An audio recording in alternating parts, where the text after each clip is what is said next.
మా నాన్నగారిని గురువు గారి కింద దేవుడి కింద పూజించేవారు. చాలా దూరాల నుంచి ఆయా స్థలాల నుంచి వచ్చి మా నాన్నగారు దగ్గర విభూది తీసుకోవడం, రక్షరేకులు తీసుకోవడం, వేరు ముక్కలు తీసుకోవడం ఇలాంటివి చాలా ఎక్కువగా జరుగుతూ ఉండేది. నేనైతే పుట్టినప్పుడు ఆరోగ్యంగానే పుట్టాను, కానీ 3వ సంవత్సరం వచ్చేసరికి నా కాళ్ళు చేతులు ఊచ పొలల్లా అయిపోయి ఎక్కువ బాణ పొట్టతోటి లివర్ వ్యాధితోటి చాలా బాధపడు. అయితే మా తల్లిదండ్రులు, మాకు 3 పిల్లలు, ఈ పాప 3వ పాప అంటే ఈ పాప మీద ఆశ విడిచిపెట్టేసుకోండి, ఈ పాప ఇక బ్రతికే అవకాశం అయితే ఇక లేదు అని డాక్టర్ గారు చెప్పడం జరిగింది. మీ చెల్లి మా అరుగు మీద చనిపోతే మేము ఇల్లు ఖాళీ చేసేయాలి, కాబట్టి మా అరుగు మీదకి మీరు కూర్చోవద్దు అని అరుగు మీద కూడా నన్ను కూర్చొనివ్వని పరిస్థితి. నా ఎముకలు ఇలా నేను లెక్క పెట్టుకునేదాన్ని. నాకు ఊహ తెలిసిన తర్వాత అస్థిపంజరం, ఒక అస్థిపంజరానికి చుట్టూ చర్మం తొడిగినట్టుగా ఉండేదాన్ని. 1, 2, 3 అని ఎముకలు లెక్క పెట్టుకునేదాన్ని.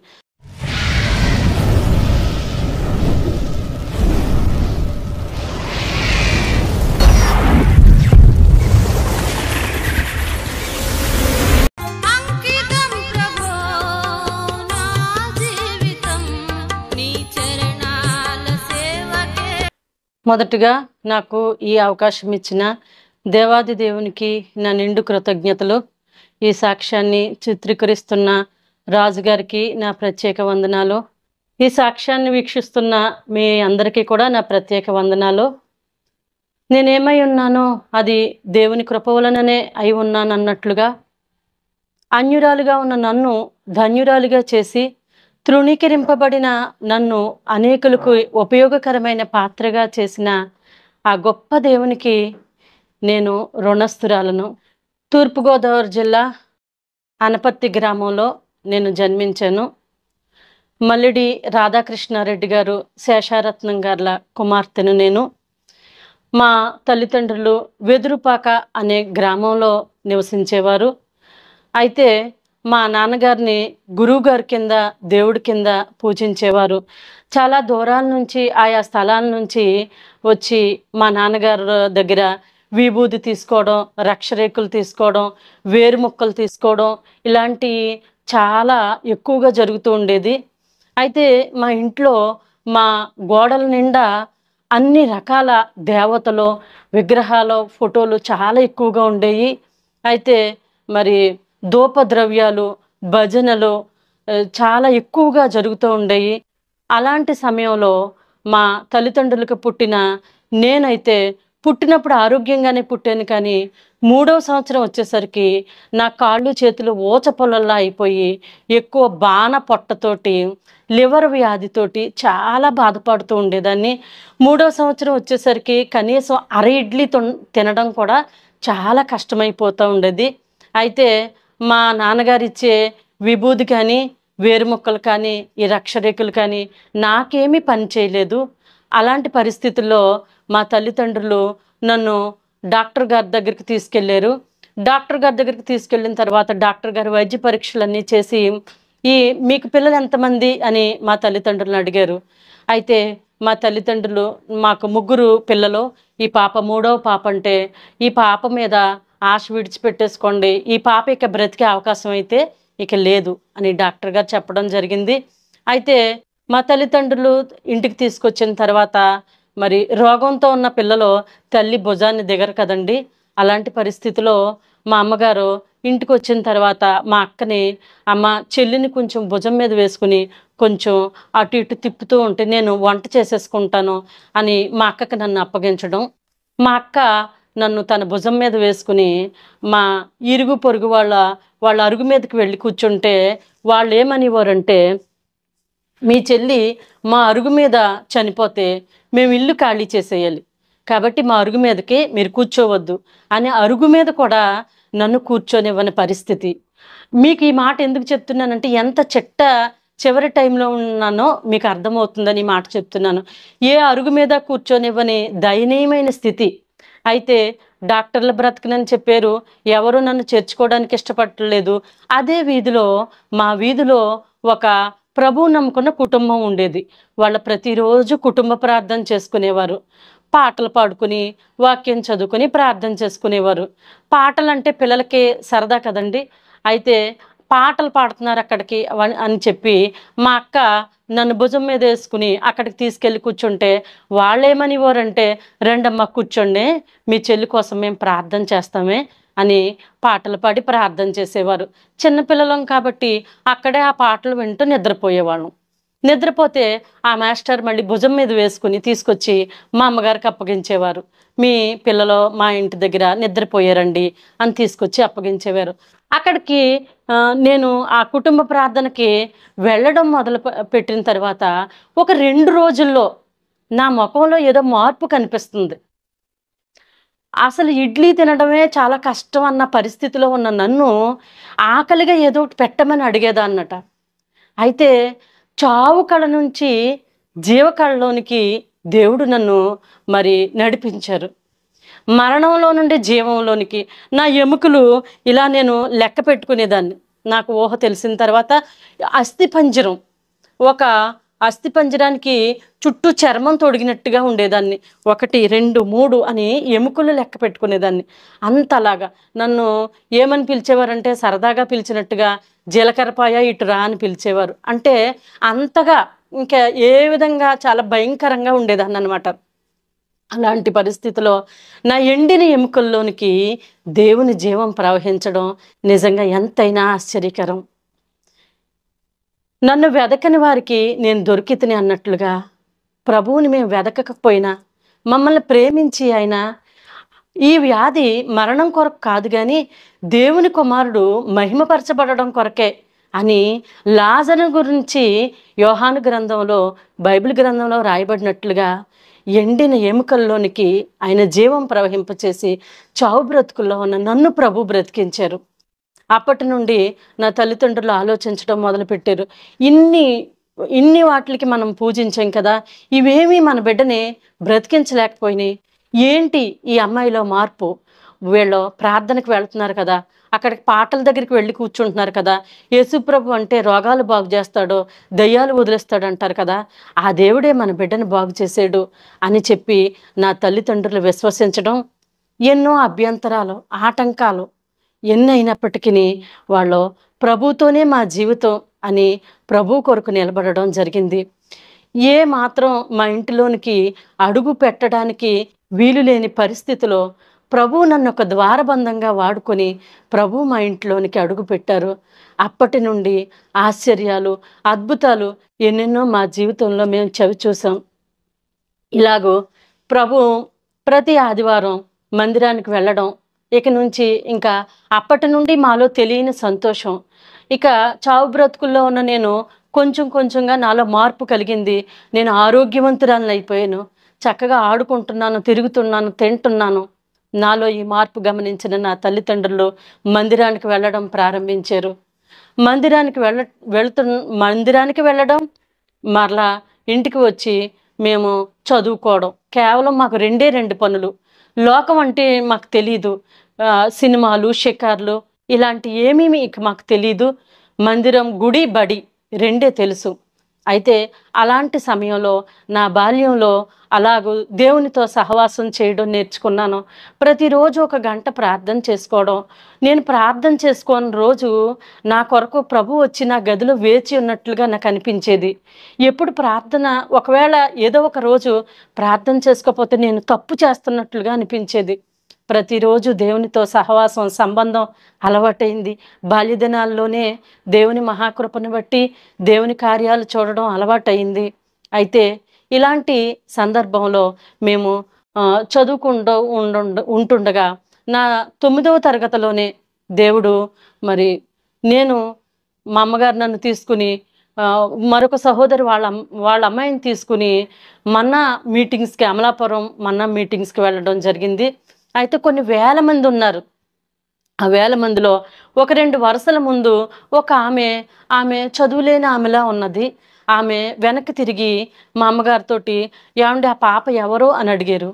ఏమ్మా, ఏంటి, ఎందుకు అని మా అమ్మగారు అడిగితే, ఏమండి ఆ పాప దేవుని సేవ చేస్తుందని దేవుడు నాతో చెప్పమని చెప్పారండి అంటే, మా అమ్మగారు ఆశ్చర్యపోయారు. ఏంటి దేవుని సేవ చేయడం ఏంటి, మా అమ్మాయిని ఒక మంచి డాక్టర్గా చేసి పేద ప్రజలకు వైద్యం అందించాలనుకుంటున్నాను అని మా అమ్మగారు అనుకున్నారు. అయితే అలాంటి సందర్భంలో నేను బాగా చదువుతున్నాను కదా అని చెప్పి స్కూల్లో నన్ను ఎస్పీఎల్గా మరి టీచర్స్ పెట్టడం, అలాంటి సమయంలో టీచర్స్ రాని సమయాల్లో నేను నిలవబడి సాక్ష్యం చెప్పేదాన్ని, దేవుని మాటలు చెప్పేదాన్ని. చిన్నపిల్లలో చిన్న మనసులో వాళ్ళ కన్నీళ్లతోటి దేవుని వాక్యం వినేవారు. అప్పటి నుండే ఏదో ఆశ, దేవుని గురించి చెప్పాలి, దేవుని గురించి మరి ఏదో చెయ్యాలి అనే తపన. అలాంటి సమయంలో నిజంగా దేవునితో ఈ సహవాసం కలిగి కొనసాగుతుండగా 10వ తరగతిలోనికి నేను ప్రవేశించాను. నా 10th క్లాస్లోకి వచ్చిన తర్వాత 10th క్లాస్లో నేను ప్రార్థన చేసుకునేదాన్ని, ప్రభువా నువ్వు నన్ను దర్శించండి, నువ్వు నాతో మాట్లాడండి అని నేను ప్రార్థన చేసుకుంటే, ఒకరోజు నేను ప్రార్థన చేసుకుంటే ఒక సిలువ మీద ప్రభువు వేలాడడం, అదే సిలువ అది చాలా సమీపంగా దగ్గరగా నా ముఖం దగ్గరగా అంటా రావడం, ఆ చేతులలోని రక్తం డ్రాప్స్ లాగా కారడం, అదంతా ఇంకా నా కళ్ళ ముందు ఒక్కొక్కటి అలాగా కనిపించడం, నిజంగా చూసి ప్రభువా నీకు స్తోత్రం అని నేను చెప్పి దేవుణ్ణి స్తుతించడం. అదే సంవత్సరంలోనే నేను బాప్తిసం తీసుకుని దేవుని బిడ్డగా ముద్రించబడడం జరిగింది. ఇలా ప్రభుతో సహవాసం చేసే సహవాసంలో నేను 10th క్లాసు ఎగ్జామ్స్ మరి రాయడానికి సిద్ధపడుతుండగా ఆ పబ్లిక్ ఎగ్జామ్స్లో మరి మ్యాథ్స్ ఎగ్జామ్ చాలా టఫ్గా ఆ పేపర్ ఇవ్వడం జరిగింది. మేము అనపర్తి గర్ల్స్ స్కూల్లో నేను చదువుకుంటున్నప్పుడు ఆ గర్ల్స్ స్కూల్ నుండి 120 మంది పిల్లలు, ఆడపిల్లలు ఆ ఎగ్జామ్ రాయడానికి వెళ్ళేవాళ్ళం. అయితే ఆ ఎగ్జామ్ రాసిన తర్వాత అందరూ బయటకు వచ్చి పిల్లలు మరి ఏడవటం మొదలుపెట్టారు. వాళ్ళతో నేను కూడా ఏడుస్తున్నాను. ఎందుకు అంటే ఆ పేపర్ చాలా కష్టంగా ఉంది, ఇంకా ఫెయిల్ అయిపోతాం, తప్పకుండా ఫెయిల్ అయిపోతాం అని ఏడుస్తున్నాం. అయిపోయింది, మేము ఇంటికి వచ్చేసాం. కానీ నేను అనుదినం ప్రార్థన చేసే నా ప్రార్థనలో మాత్రం దేవునితో ఒకటే సవాల్, ప్రభువా నేను 10th క్లాస్ ఎగ్జామ్స్లో మాత్రం నేను తప్పకుండా పాస్ అవ్వాలి. అదైనా ఎలాగంటే 2nd క్లాసు 3rd క్లాసు వస్తే నేను గుడికి రాను సుమా, నాకు 1st క్లాసే రావాలి అని ఏదో మొండితనంగా నేను అడిగేదాన్ని. నా అమాయకపు ప్రార్థన, ప్రభువా నాకు 1st క్లాస్ రావాలి అని ప్రార్థన చేసుకునేదాన్ని. రిజల్ట్స్ వచ్చే సమయం దగ్గరికి రానే వచ్చింది. అప్పటి దినాల్లో 10th క్లాసు రిజల్ట్స్ న్యూస్ పేపర్లో వచ్చాయి. అయితే న్యూస్ పేపర్లో ఇక ఉదయకాలం రిజల్ట్స్ వస్తాయనగానే ఒక రకమైన టెన్షన్. అయితే ప్రార్థన చేయడం, ప్రభువా నువ్వు అద్భుతం చెయ్యాలి, నాకు తెలీదు, నేను మాత్రం ఫెయిల్ అయితే నేను నీ సన్నిధికి రాను అలా అనేదాన్ని. దేవునితోనే అమాయకంగా మాట్లాడేదాన్ని. అయితే రిజల్ట్స్ వచ్చిన వెంటనే ఆ న్యూస్ పేపర్ ఓపెన్ చేయగానే ఫస్ట్ నెంబరు 1st క్లాస్లో నాదే ఉంది. హల్లెలూయా హల్లెలూయా. నిజంగా దేవుణ్ణి చాలా స్తుతించాను. మార్కు లిస్ట్ చూసుకున్నప్పుడు అన్ని సబ్జెక్టులు 80 దాటి వచ్చినాయి, కానీ మ్యాథ్స్ మాత్రం 35కి వచ్చి ఆగింది. గ్రేస్ మార్కులు. ప్రభువా నువ్వెంత గొప్ప దేవుడు నాయనా, నిజంగా 2nd క్లాసు కాదు 3rd క్లాసు కాదు, నా అమాయక ప్రార్థన నువ్వు అంగీకరించి 1st క్లాసులోకి గ్రేస్తో కృపతో నన్ను నడిపించావు తండ్రి అని దేవుని స్తుతించడం. నిజంగా ఇలా దేవునితో సహవాసం అలవాటైంది.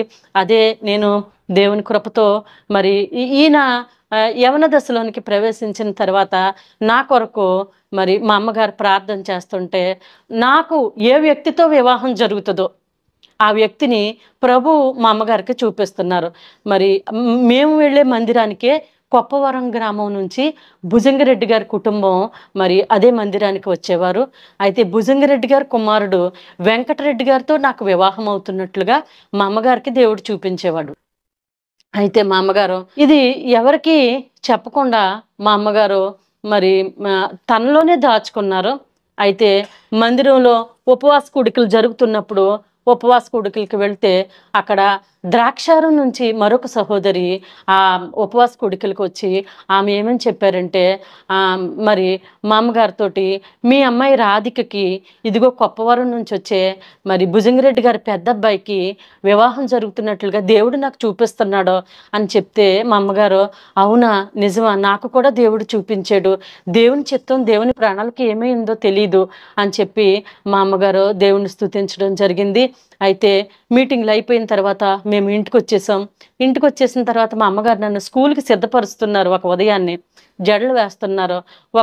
ఒక సహోదరి రోడ్డు గుండా వెళ్ళిపోతూ మా అమ్మగారిని పలకరిస్తూ ఆగి ఎలా ఉన్నారమ్మా, బాగున్నారా అని చెప్పి లోపలికి వచ్చి, అమ్మ చిన్న ప్రార్థన చేస్తాను అన్నారు. సరేనమ్మా చెయ్యండి ప్రార్థన అంటే, ఆ జడ వేసే ఆమె మేము కలిసి మోకరించాం, ప్రార్థన చేస్తున్నారు. ప్రార్థన చేస్తా ఆవిడ ప్రవచనం ఎత్తి మాట్లాడుతుంది. నీ 2 కుమార్తెల కంటే 3వ కుమార్తెకి మరి వివాహం నిర్ణయం చేసుకుంటారో అని ఆవిడ మాట్లాడడం జరుగుతుంది.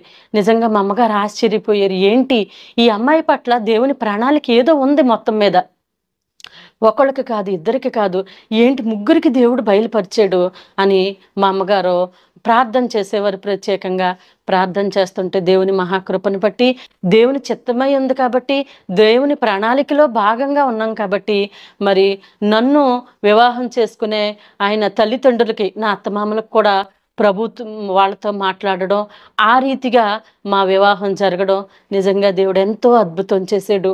ఏంటి మీ కులంలో ఇలాగూ మీరు చేసుకోవడం వల్ల, మరి పరిశుద్ధ వివాహం చేసుకోవడం వల్ల ఎవరు వస్తారో మీ పెళ్ళికి అని మా బంధువులందరూ ఎన్నో రకాలుగా అపహాస్యం చేశారు.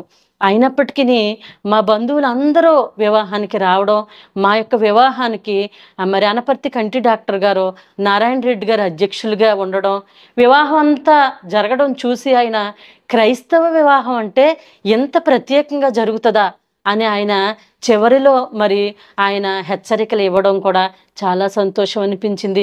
దేవుని ప్రణాళికతో, దేవుని ఉద్దేశంతో దేవుడు మమ్మల్ని ఈ రీతిగా నడిపించడం జరిగింది. అయితే మాకు వివాహమైన తర్వాత నా భర్త ఉన్నత విద్యను అభ్యసించి జాబ్ ట్రయల్స్లో ఉన్నారు. అనపర్తి జీబీఆర్ కాలేజీలోనే నా భర్తని మరి లెక్చరర్గా వచ్చి జాయిన్ అవ్వమని పిలుపు వచ్చింది.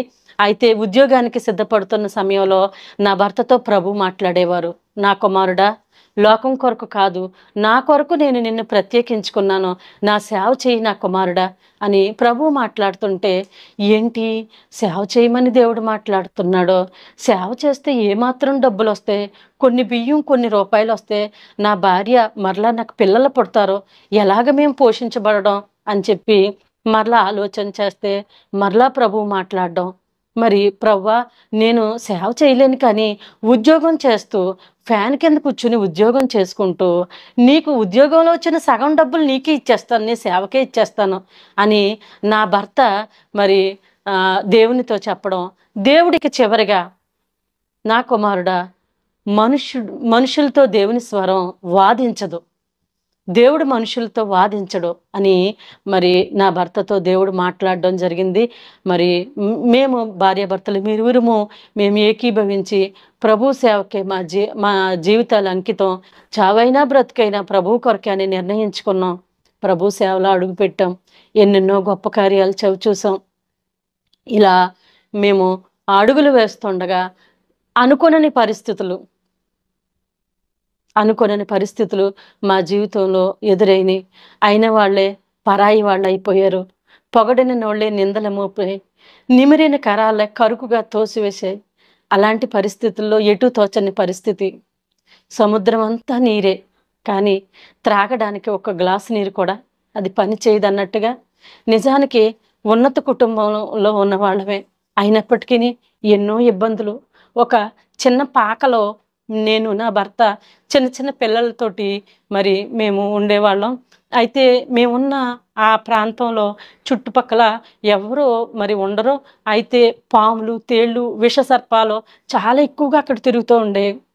మేము ప్రతిరోజు కుటుంబ ప్రార్థన చేసుకునేవాళ్ళు. నేను నా భర్త నా చిన్నపిల్లల్ని వేసుకుని ఒకరోజు ప్రార్థన చేసుకుంటుంటే నా భర్తతో దేవుడు మాట్లాడుతున్నాడు.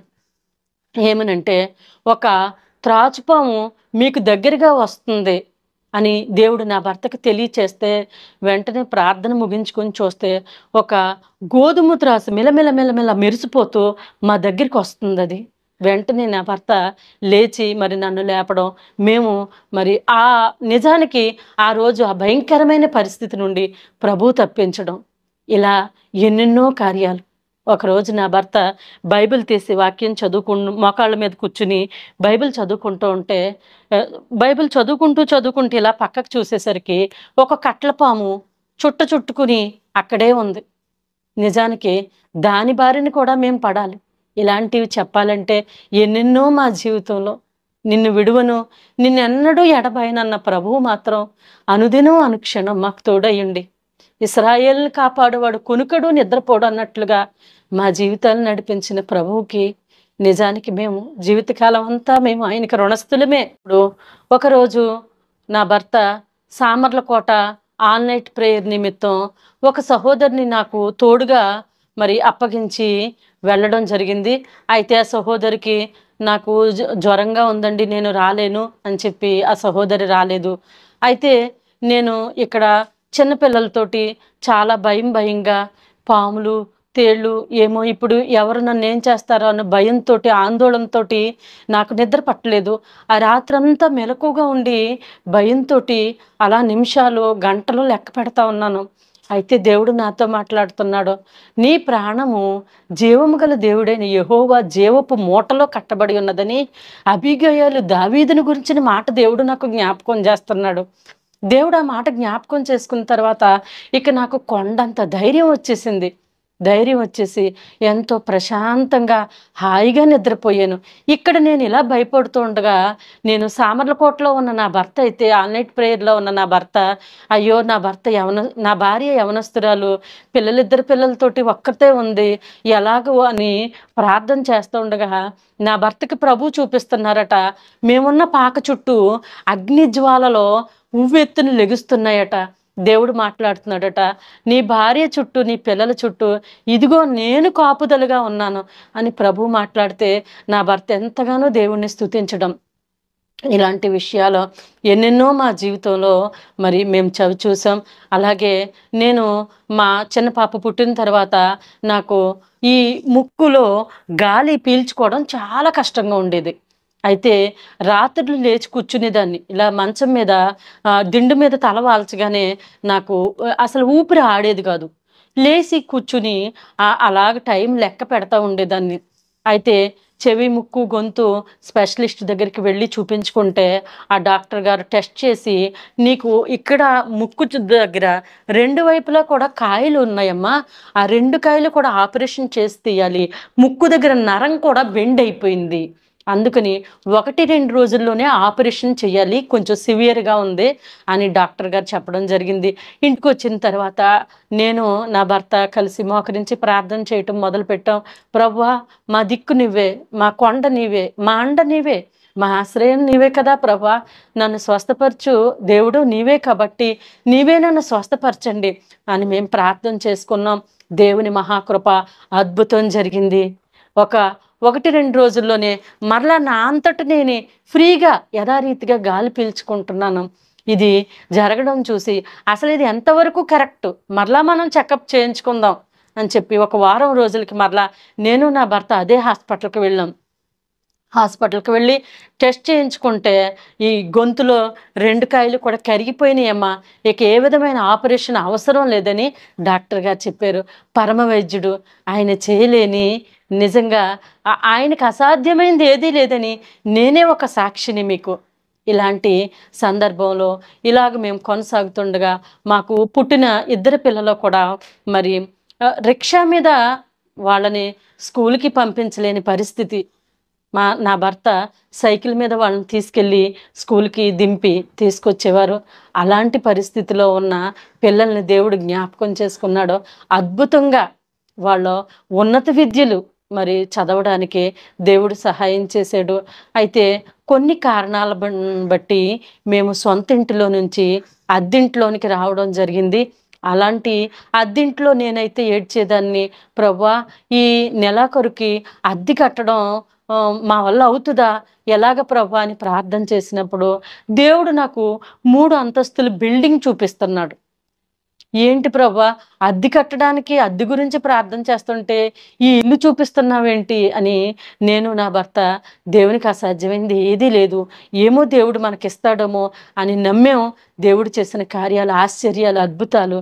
ఒక స్థలం కొనుక్కోవడానికి దేవుడు చూపించినట్లుగానే మరి కింద ఇల్లు, పైన మందిరం ఇలా కట్టుకోవడానికి దేవుడు సహాయం చేశాడు.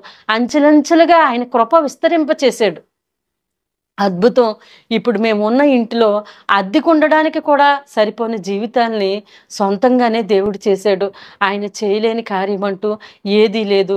అయితే నా పిల్లలు ఆ రీతిగా ఆ దీన స్థితిలో ఉండగా, చదువుకోవడానికి చాలా ఇబ్బందికరమైన పరిస్థితుల్లో ఉండగా దేవుని మహాకృపతో దేవుడు ఆ బిడ్డలను ఎంతో చక్కగా చదువుకోవడానికి దేవుడు సహాయం చేశారు. మా పెద్ద పాప ఇంటర్ పూర్తి చేసిన తర్వాత మాకైతే ఆశ ఉండేది డాక్టర్ ఆఫ్ ఫార్మడీ ఆ అమ్మాయిని చదివించాలని. కానీ అమ్మాయికి ఎంసెట్లో వచ్చిన ర్యాంక్ని బట్టి కాలేజు ప్రిన్సిపల్ గారు ఏమని చెప్పారంటే, నా భర్తను పిలిచి, మీ అమ్మాయికి మీరు అనుకున్నట్టుగా ఈ డాక్టర్ ఆఫ్ ఫార్మడీలో సీటు రాదు అని తేల్చి చెప్పేశారు ప్రిన్సిపల్ గారు. అయితే మేము ఇంటికి వచ్చేసిన తర్వాత ఆ అమ్మాయిని బీఫార్మసీలో జాయిన్ చేసేసాం. కాలేజ్ యూనిఫామ్ కూడా తీయించేసాం. ఒక నెల రోజులు అమ్మాయి బీఫార్మసీకి వెళ్ళి రావడం జరిగింది. కానీ మేము మాత్రం ప్రార్థన చేస్తూనే ఉన్నాం, ప్రభా నీవు సమస్తము నీకు సాధ్యమే కదా, నా బిడ్డకి ఆ డాక్టర్ ఆఫ్ ఫార్మడీలో సీట్ రావాలి అని. అప్పుడు డాక్టర్ ఆఫ్ ఫార్మసీలో దేవుడి మహాకృపను బట్టి అనుకున్నట్లుగా ఒక నెల రోజుల తర్వాత మరి ఆ రిజల్ట్స్ రావడం, అందులో నా బిడ్డ ఎంపిక అవ్వడం జరిగింది. దేవుని మహాకృపను బట్టి 6 సంవత్సరాలు చదువు పూర్తి చేసుకుంది. కాలేజ్ టాపర్గా దేవుడు ఆ బిడ్డను ఉంచాడు. దేవుని మహాకృపను బట్టి ఆ చదువు పూర్తి చేసుకుని మరి ఈ రోజున ఆ బిడ్డ అసిస్టెంట్ ప్రొఫెసర్గా కాలేజీలో జాబ్ చేయడానికి దేవుడు సహాయం చేశాడు. ఎన్నెన్నో కార్యాలు. ఆ బిడ్డ వివాహం నిమిత్తం మరి మేము ఆలోచన చేసినప్పుడు ఆ బిడ్డ ఆశయాలకు, ఆలోచనలకు తగినట్టు బిడ్డని దేవుడు సమకూర్చడం, ఆ భర్తగా దేవుడు సమకూర్చి సిద్ధపరిచాడు. దేవుని మహాకృప. వివాహమైన తర్వాత మరి ఆ బిడ్డ కొరకు మేము ప్రార్థన చేసాం. ప్రభా ఒక్క మగబిడ్డను దయచేయవా, నువ్వు సమస్తం చేయగలవు కదా ప్రభా అని ప్రార్థన చేసినప్పుడు ఒకరోజు నాకు దర్శనంలో నా భర్త ఒక చిన్న బాబుని ఎత్తుకుని ఒక సభలోనికి వెళ్తున్నట్లుగా దేవుడు చూపించాడు. అప్పటికి నా కుమార్తె కన్సీవ్ అవ్వలేదు. ప్రార్థన చేసాం, దేవా నువ్వు ఇవ్వబోతున్నావు, నువ్వు ఇస్తున్నావు, దాన్ని బట్టి నీకు వందనాలని ప్రార్థన చేసాం. దేవుని మహాకృపను బట్టి దేవుడు బయలుపరిచిన రీతిగానే ఒక మగబిడ్డని దేవుడిచ్చి మరి శ్రేయస్ జోయల్గా ఆ బిడ్డకి నామకరణం చేయడం కూడా జరిగింది. అలాగే మా చిన్న పాప విషయంలో దేవుడు ఎన్నెన్నో కార్యాలు. యూనివర్సిటీ 4th ర్యాంక్ తెచ్చుకుని ఆ బిడ్డ టాపర్గా ఉండడం, మరి దేవుని మహాకృపను బట్టి పీజీ పూర్తి చేసి రాజమండ్రిలో ఆ బిడ్డ గవర్నమెంట్ కాలేజీలో గెస్ట్ లెక్చరర్గా చేయడం, ఇవన్నీ చేసే కార్యాలు ఎవరంటే దేవుడే చేశాడండి. నిజానికి ఒకప్పుడు చాలా చిన్న స్థితి, ఆర్థికంగా ఎంతో ఇబ్బంది పడిన పరిస్థితిలో నుండి ఈరోజు దేవుడు నా కుమార్తె ఒక గెస్ట్ లెక్చరర్గా చేయడం, సేవా విషయంలో ఎంతో ఆసక్తి కలిగి యవనస్తులకు మాదిరికరంగా అనేకులకు తన తోటి యవనస్తులకి దేవుని మాటలను పంచుకోవడం అక్కడ జరుగుతూ ఉంటుంది. దేవుడు ఎన్నెన్నో కార్యాలు మా జీవితంలో చేశారు. ఈ రీతిగా సమాజంలో అన్యజనుల మధ్యలో మేము సేవ చేయడానికి మరి మేము ఉన్న ఈ ప్రాంతాన్ని ప్రభు నా భర్తకి చూపించి ఇక్కడ ఈ ద్వారపూడి గ్రామంలో సేవ చేయడానికి మమ్మల్ని నడిపించారు. అలాగే ఇక్కడ మాత్రమే కాకుండా సామర్లకోటలోను, అనపర్తిలోను, తుంగపాడులోను మరి ప్రభు పరిచర్యలో కొనసాగడానికి దేవుడు సహాయం చేస్తున్నారు. మరి ఏజెన్సీ ప్రాంతాలకు వెళ్ళి వాళ్ళకి కొంత చేయూతనిచ్చి మరి ఏజెన్సీలో పని చేయటానికి, అలాగే మిషనరీస్ మధ్యలో పనిచేసి వాళ్ళకి చేయూతనివ్వడానికి, ఇజ్రాయెల్ మధ్య పని చేయడానికి, మరి లెప్రసీ వాళ్ళకి కొంత చేయూతనివ్వడానికి ప్రభు సహాయం చేసి ఇంతవరకు అంచెలంచెలుగా నడిపిస్తున్న ప్రభువుకి మేము ఎన్నటెన్నటికీ రుణస్థులమే. ఈ రీతిగా మరి నాకు స్త్రీల పరిచర్య అంటే చాలా ఇష్టం. నిజానికి నలుగురిలో మాట్లాడడం అంటే నాకు చాలా భయం.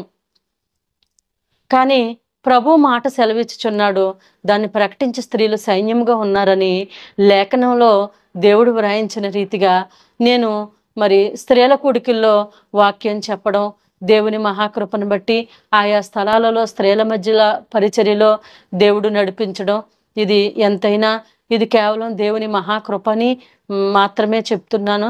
అయితే ఈ నా సాక్ష్యాన్ని వింటున్న మీలో ఎవరైతే మరి వ్యక్తిగతంగా కానీ, కుటుంబ పరంగా కానీ, సేవాపరంగా కానీ ఎలాంటి పరిస్థితులు ఎదుర్కొంటున్నప్పటికీ యేసుక్రీస్తు అందరికీ ప్రభు. ఆయన కొందరికి కాదండి, అందరికీ ప్రభు. యేసుక్రీస్తు అందరికీ ఉపకారి అని బైబిల్ గ్రంథం సెలవిస్తుంది. మీరు ఎవరైనప్పటికీ, మీరు ఎక్కడున్నప్పటికీ ప్రభువుని పిలవగానే పలికే గొప్ప దేవుడండి.